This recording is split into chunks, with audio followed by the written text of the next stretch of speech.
రాచపీనుగు ఒంటరిగా పోదు అన్నది తెలుగులో ఒక నానుడి. ఇప్పుడు అమెరికా పరిస్థితి చూస్తుంటే అదే నిజమనిపిస్తోంది. ప్రపంచానికే పెద్దన్నయ్యగా చెప్పుకునే అమెరికా ఇప్పుడు పీకల్లోతు కష్టాల్లో కూరుకుపోతోంది అంటూ ఆ దేశ ఆర్థికవేత్తలే చెప్తున్నారు. నిన్న పెంచినటువంటి సుంకాల ప్రభావాన్ని అమెరికాకి విమోచన దినోత్సవంగా ట్రంప్ అభివర్ణించారు. కానీ అదొక మాంద్యం దినోత్సవం అంటూ ఆ దేశ ఆర్థికవేత్తలే చెప్తున్నారు. నిన్నటి సుంకాల ప్రభావంతో అమెరికన్ మార్కెట్లో ఒక్క రోజులోనే $3 ట్రిలియన్ సొమ్ము ఆవిరైపోయింది. ఇన్వెస్టర్లు షేర్ మార్కెట్లో పెట్టినటువంటి $3 ట్రిలియన్ మొత్తం ఒక్క రోజులోనే ఎగిరిపోయింది.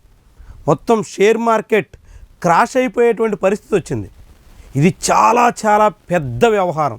ఎందుకంటే అంత పెద్దటి కరోనా మహా విపత్తు సంభవించినటువంటి సమయంలో కూడా అమెరికాలో ఎంత పెద్ద ఎత్తున పతనమైపోయినటువంటి సందర్భం లేదు. $3 ట్రిలియన్ నష్టం ఎంతంటే ఇండియన్ రూపీస్లో చెప్పుకుంటే 250 లక్షల కోట్ల రూపాయలు. చూడండి ఎంత పెద్ద మొత్తం. భారతదేశం ఒక ఏడాది బడ్జెట్ దాదాపు 48 లక్షల కోట్ల రూపాయలతో ఇండియన్ మొత్తం ఒక ఏడాది బడ్జెట్ ఉంటే నిన్న ఒక్క రోజులోనే అమెరికాలో కోల్పోయినటువంటి షేర్ మార్కెట్ వాల్యూ 250 లక్షల కోట్ల రూపాయలు. అంటే దాదాపు 5 రెట్లు పైగా భారతదేశ బడ్జెట్కి మించి మొత్తం ఆవిరైపోయింది. చూడండి ఎంత పెద్ద నష్టాన్ని ఒక్క రోజులో అమెరికా చవి చూసిందో. ఇది ఒక్క రోజుతో ఆగుతుందా?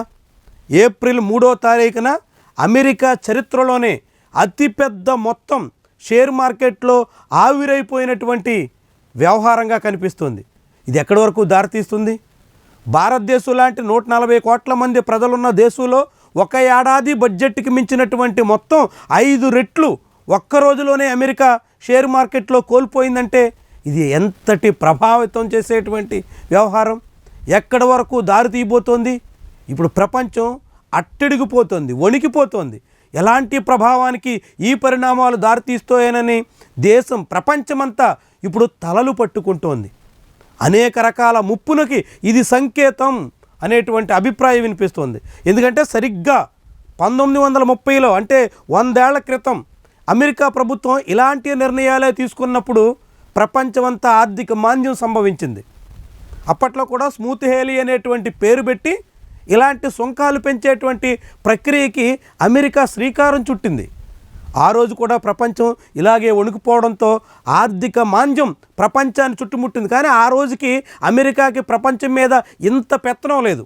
1945లో రెండో ప్రపంచ యుద్ధం ముగింపు దశలో అమెరికాకి ప్రపంచం మీదే పెత్తనం దక్కింది.